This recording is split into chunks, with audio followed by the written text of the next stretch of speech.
Lezi indaba zehora lokuqala sikwethulela zona bukhoma ekumkhulu le-SABC e-Auckland Park eGoli nazi ezinohlonze mini nje. Into esivelele iyasishaqisa isiphathisa kabi isenza ngempela sifile very uncomfortable makwenzeka kanje. Kuthola izidumbu zabalisa abahlanu zidendelezile esigangeni esiseduze nesikole endaweni yaseBhambayi eNanda enyakatho yeTheku. Why did you ask him to write you something about GBV? Yayikuququka ngoba ndibuzwe into enye oko. Namhlanje usuku lwesihlanu lwesigcawu esiphenya umengameli wamajaji wase-Eastern Cape uSabi Mbenenge kanti ofake isikhalo Andiswa Mengo uyaqhubeka nokuphekwa ngemibuzo. August, there was no food coming in from August, first week of August. So we started drinking tea. Sihlehlisiwe isithangamisi samaphoyisa sokulandisa ngokuphuthulwa kohlelo likahulumeni lokudakula akade besemathunjini omhlabe emayini yaseStilfontein eNorthwest.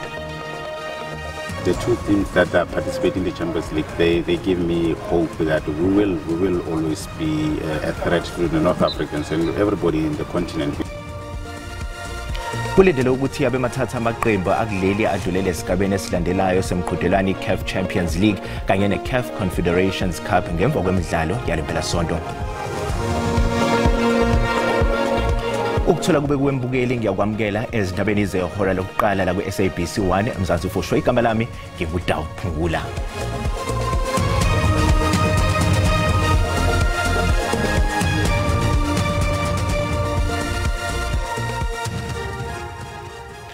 Sekutholakala izidumbu zabalisa abahlanu eNando enyakatho yeTheku. Esitatimendeni inkampani yonogada ezimele Reaction Unit South Africa ithi ithola izingcingo ezivela ebantwini kanye nabafundi ngalesi sigameko esehle eduze nesikole esamabanga aphezulu iNanda Newtown Comprehensive namhlanje kuseni.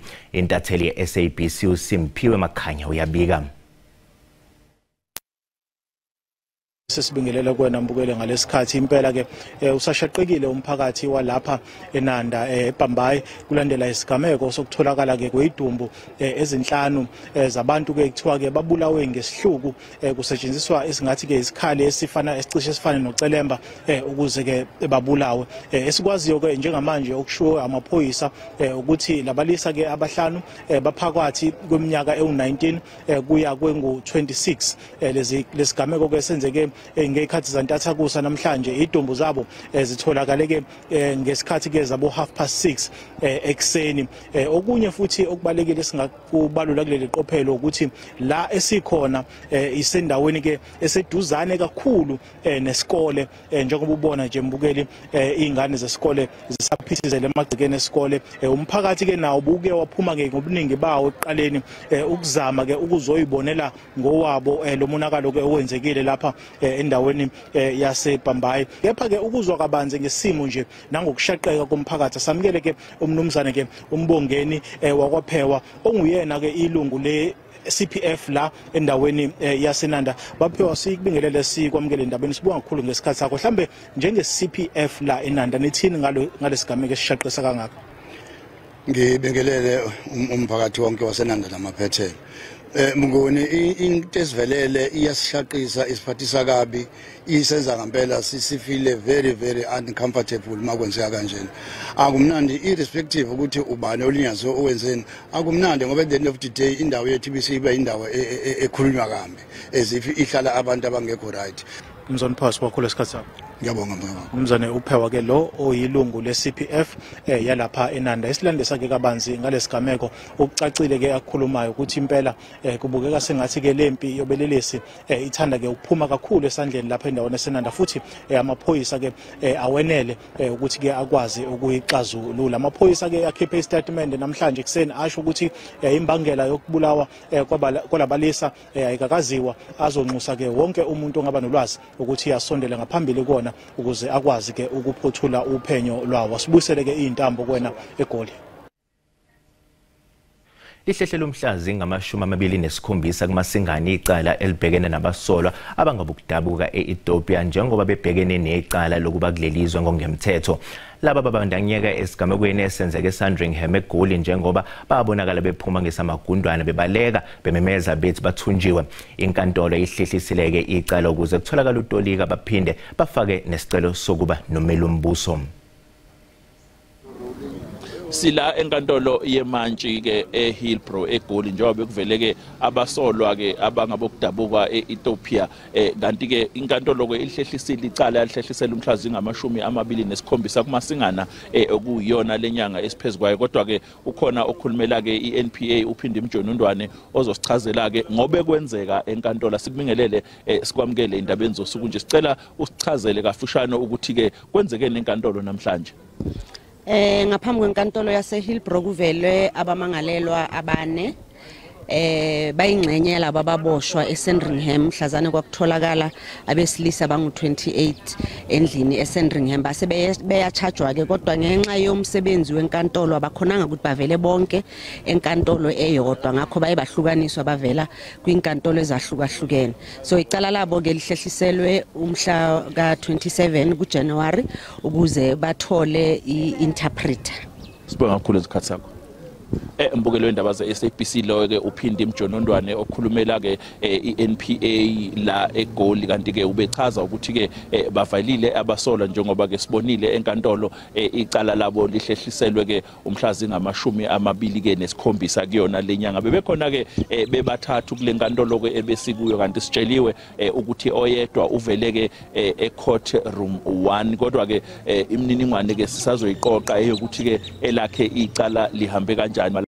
Calvin wakwadludla indabeni ze-SABC ngibika ngisenkantolo yemantshi eHillbrow eGoli.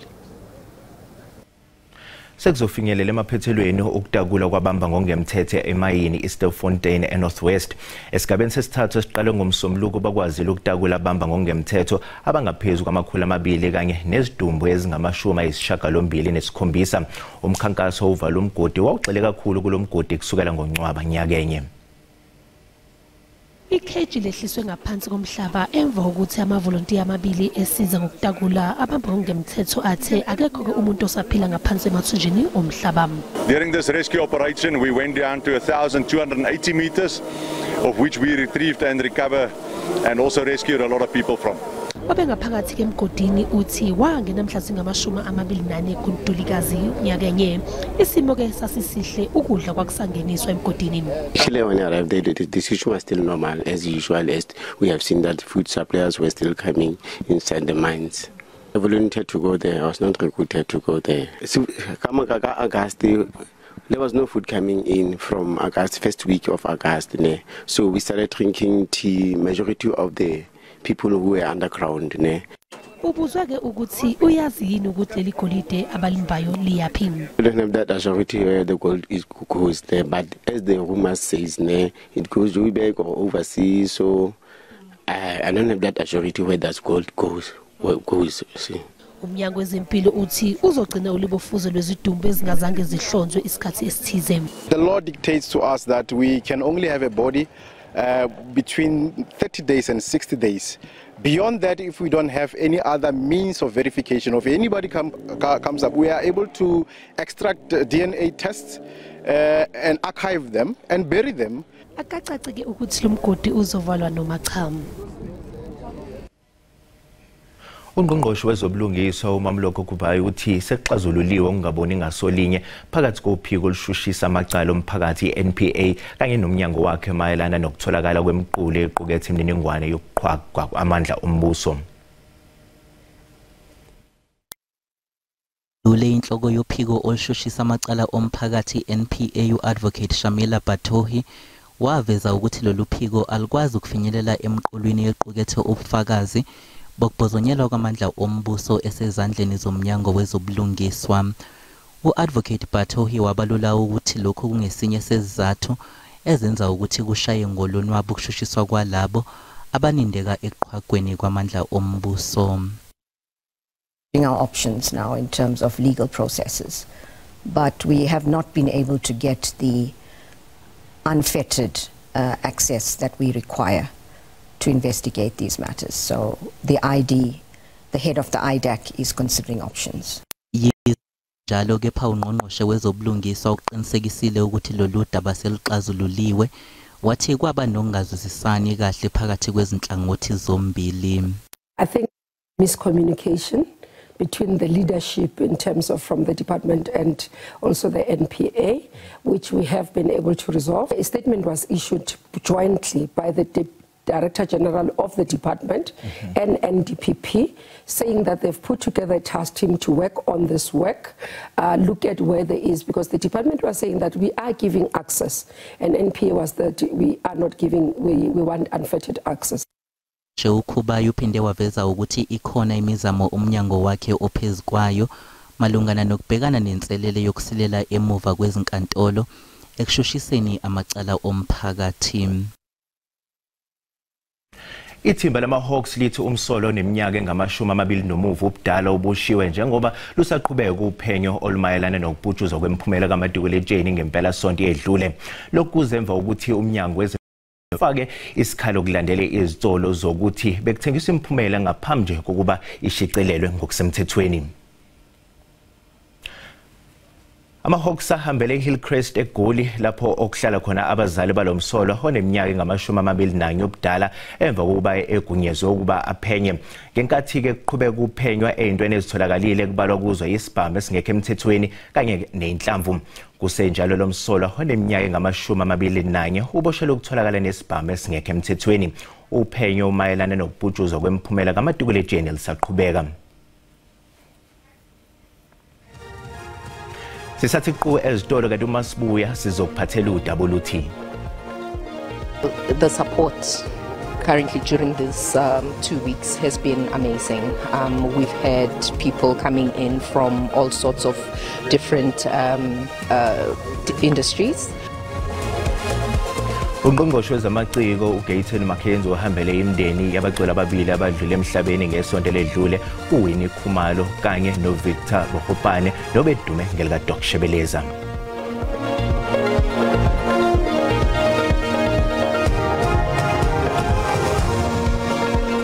Sikubingelele sikwamukele uma ngabe usanda ngena odabeni oluphambili besifika ukuthi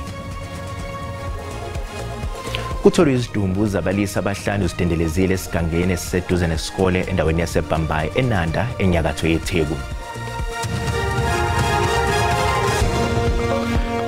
Bukela sikukhumbuza ukuthi lezi ndaba ziyatholakala ku-YouTube naku-SABC Plus. Ngena kuzo uzicinge ngamagama athi SABC izindaba nakanjani uzosithola ngomjalo bazo.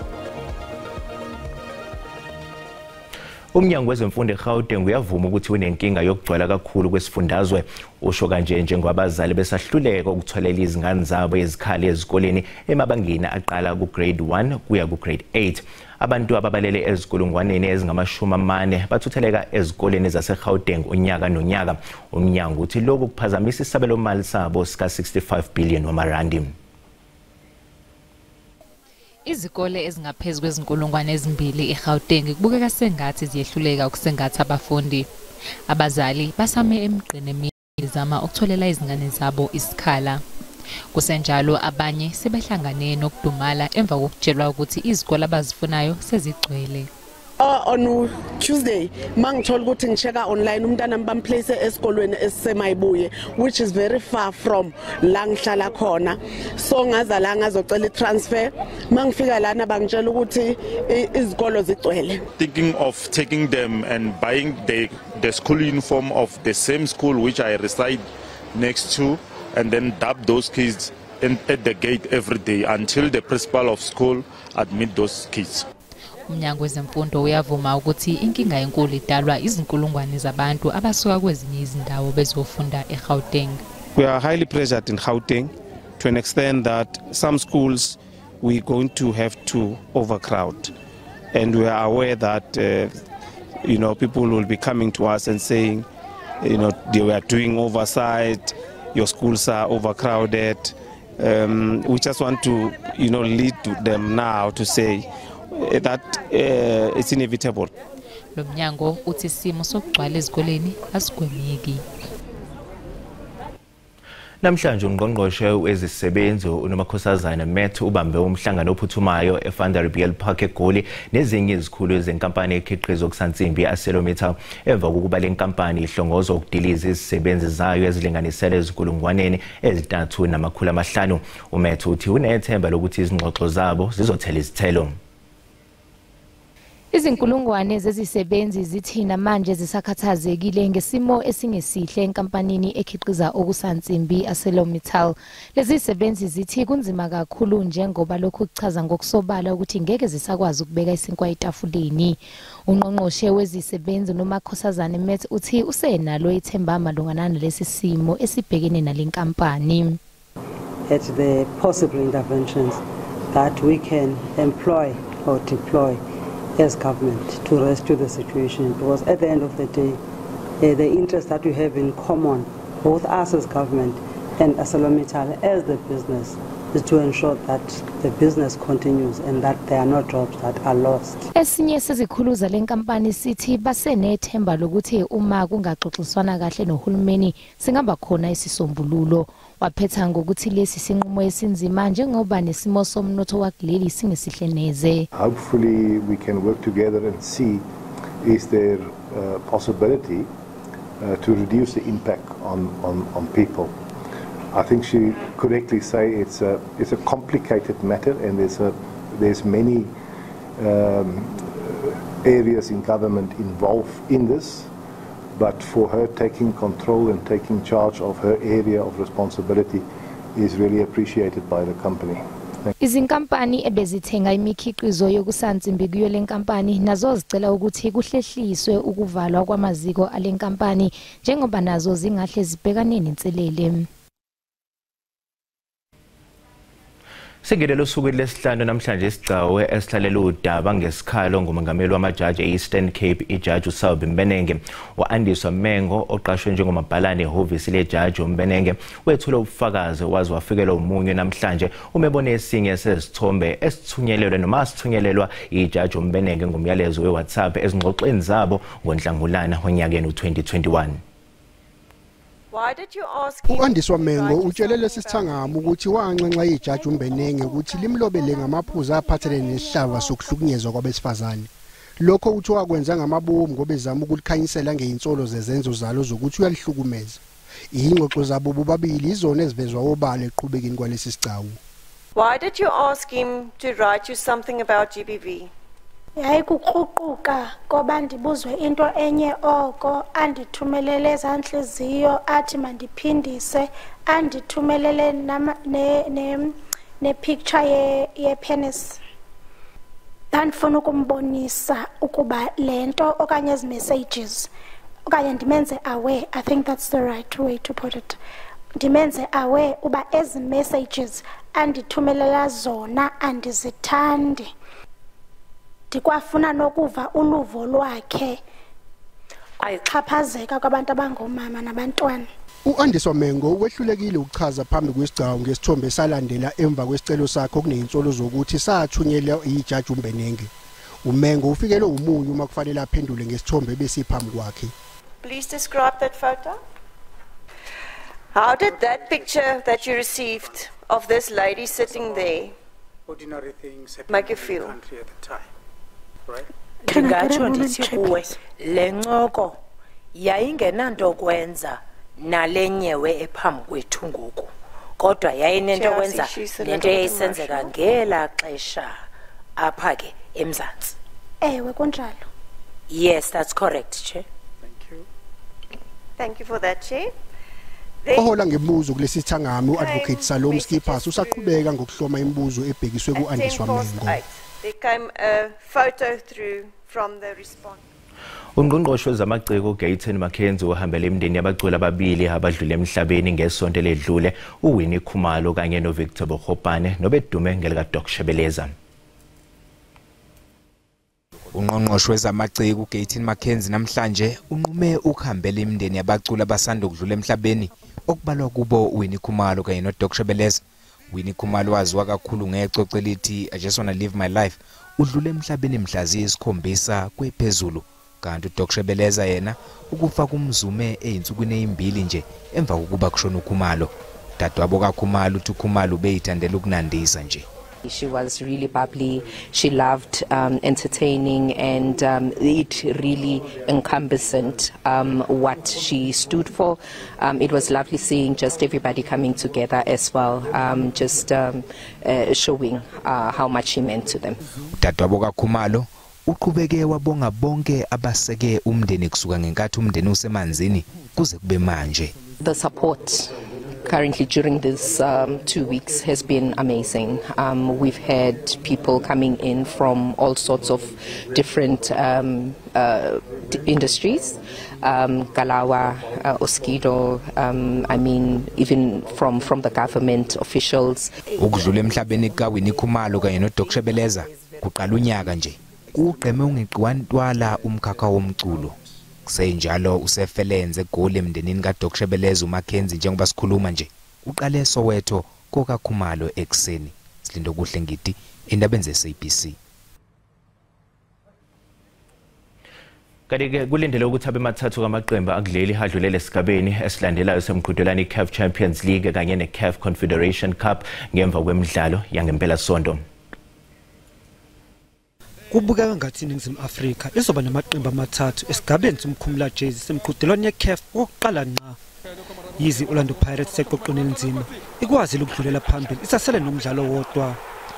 Imamelodi Sundowns yadlala ngokulingana eAS FAR eRabat. Manje izotholana phezulu naleli qembu laseMorocco ePitoli kulempela sonto. Kusenjalo iStellenbosch izodlala neRSB Berkane eKhambeni. Kodwa leli qembu sedlulele phambili kuma-quarter finals eConfederations Cup. The two teams that participate in the Champions League, they give me hope that we will always be a threat to the North Africans and everybody in the continent, because when we don't have one team, we have 3, 4, 5 teams that participate in this, then we become stronger. Ukekane uthi kungenzeka lamaqembu akuleli atholane phezulu kwamanqamu nokuyinto engathokozelwa kakhulu abathandi bebhola lezinyawo kuleli. That would be nice. That would be good for our Southern African part of this continent, because then it will tell you that we're not far off. We're capable. And I always say, as South Africans, we just need to participate in this tournament a lot, and those teams that wins this tournament are the ones who continuously be in that position. They putting themselves in that position to make sure that they win the tournament. Ukunqoba noma ukudlala ngokulingana kweSundowns ngesonto ngwabona amaqembu amathathu aseNingizimu Afrika edlala kuma-quarter finals. Umhlahlo wesimo sezulu uyalandela emva kwekhefu.